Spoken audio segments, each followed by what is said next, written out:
ನಮಸ್ತೆ ಎಲ್ಲರೂ, ಹೇಗಿದ್ದೀರಾ? Welcome to SVN channel. ಇವತ್ತಿನ ವಿಡಿಯೋದಲ್ಲಿ ಮೊಸರನ್ನ ಬೇಗನೆ ಮಾಡ್ಕೊಳ್ಳುವಂಥ ಯಾವ ರೀತಿ ಮಾಡ್ಕೊಳ್ಳೋದಂತ ತೋರಿಸ್ತಾ ಇದ್ದೀನಿ. ಒಂದು ಬಾಣಲೆ ತೊಗೊಂಡು 1 ಟೇಬಲ್ ಸ್ಪೂನ್ ಎಣ್ಣೆ ಹಾಕ್ಕೊಂಡಿದ್ದೀನಿ. ಅದಕ್ಕೇ ಸಾಸಿವೆ, ಆಮೇಲೆ ಸಾಸಿವೆ ಎಲ್ಲ ಸಿಡಿದಾದ ನಂತರ 1 ಟೇಬಲ್ ಸ್ಪೂನು ಕಡಲೆಬೇಳೆ, ಉದ್ದಿನಬೇಳೆ ಹಾಕ್ಕೊಂಡು ಮಿಕ್ಸ್ ಮಾಡ್ಕೊತಾ ಇದ್ದೀನಿ ಫ್ರೈ ಆಗಲಿ ಅಂತೇಳಿ. ಅದಾದ ನಂತರ ಜೀರಿಗೆ ಕೂಡ ಹಾಕ್ಕೊಳ್ತೀನಿ. ಇದು ನನ್ನ ಚಾನಲ್ ಯಾರೆಲ್ಲ ಸಬ್ಸ್ಕ್ರೈಬ್ ಮಾಡಿಲ್ಲ, ಸಬ್ಸ್ಕ್ರೈಬ್ ಮಾಡದೆ ನೋಡ್ತಾ ಇದ್ರೆ ಎಲ್ಲರೂ ಸಬ್ಸ್ಕ್ರೈಬ್ ಮಾಡ್ಕೊಂಡು ನೋಡಿ. 1 ಈರುಳ್ಳಿ ತೊಗೊಂಡು ಉದ್ದಕ್ಕೆ ಕಟ್ ಮಾಡಿಕೊಂಡು ಅದನ್ನು ಹಾಕ್ಕೊಂಡಿದ್ದೀನಿ. ಇದಕ್ಕೇ ಹಸಿಮೆಣ್ಸಿನ್ಕಾಯಿ ಕೂಡ ಹಾಕ್ಕೊತೀನಿ. ಎಷ್ಟು ಬೇಕು, ನಾನು 3 ಹಸಿಮೆಣ್ಸಿನ್ಕಾಯಿ ತೊಗೊಂಡಿದ್ದೀನಿ.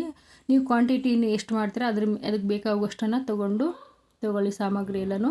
ಉಪ್ಪು ಕೂಡ ಹಾಕ್ಕೊತಾ ಇದ್ದೀನಿ, ಬೇಗ ಬೇಯುತ್ತೆ ಇವಾಗಲೇ ಹಾಕಿದ್ರೆ ಅಂತೇಳಿ. ಉಪ್ಪು ಹಾಕ್ಕೊಂಡು ಚೆನ್ನಾಗಿ ಬೆಂದಾದ ನಂತರ ಇವಾಗ ಆಫ್ ಮಾಡ್ಕೊಂಡಿದ್ದೀನಿ. ಸ್ಟವ್ ಆಫ್ ಮಾಡಿ ಅದನ್ನು ತಣ್ಣಗಾಗೋದಕ್ಕೆ ಬಿಡಬೇಕು.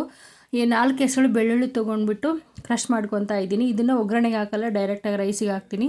ಇದು ಇನ್ನೇನು ಆಗ್ತಾ ಬಂದಿದೆಯಲ್ವ, ಇವಾಗ ಕರಿಬೇವನ್ನು ಹಾಕ್ಕೊಂಡಿದ್ದೀನಿ. ಸ್ವಲ್ಪ ಗ್ರೀನಾಗಿ ಕಾಣಲಿ ಅಂತ ಲಾಸ್ಟಲ್ಲಿ ಹಾಕ್ಕೊಂಡಿದ್ದೀನಿ ಕರಿಬೇವನ್ನು.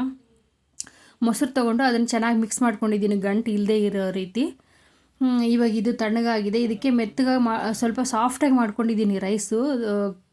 ಸಾಂಬಾರು ಅನ್ನಕ್ಕೆ ಮಾಡಿರೋ ಥರ ಮಾಡಿಲ್ಲ, ಸಾಫ್ಟಾಗಿ ಮಾಡಿಕೊಂಡು ಕ್ರಷ್ ಮಾಡಿ ಇಟ್ಕೊಂಡಿರೋಂಥ ಬೆಳ್ಳುಳ್ಳಿ, ಕೊತ್ತಂಬರಿ ಸೊಪ್ಪು, ಆಮೇಲೆ ಹಾಲು 1 ಕಪ್ನಷ್ಟು ಹಾಲು ತೊಗೊಂಡಿದ್ದೀನಿ, ಹುಳಿ ಆಗದೆ ಇರಲಿ ಅಂಥೇಳಿ. ಮಧ್ಯಾಹ್ನ ಅಲ್ವಾ ಮಕ್ಕಳು ಊಟ ಮಾಡೋದು, ಅದು ಹುಳಿ ಆಗಿಬಿಡುತ್ತೆ ಮೊಸರನ್ನ, ಅದಕ್ಕೆ ಹಾಲು ಹಾಕಿದ್ರೆ ಹುಳಿ ಆಗೋಲ್ಲ.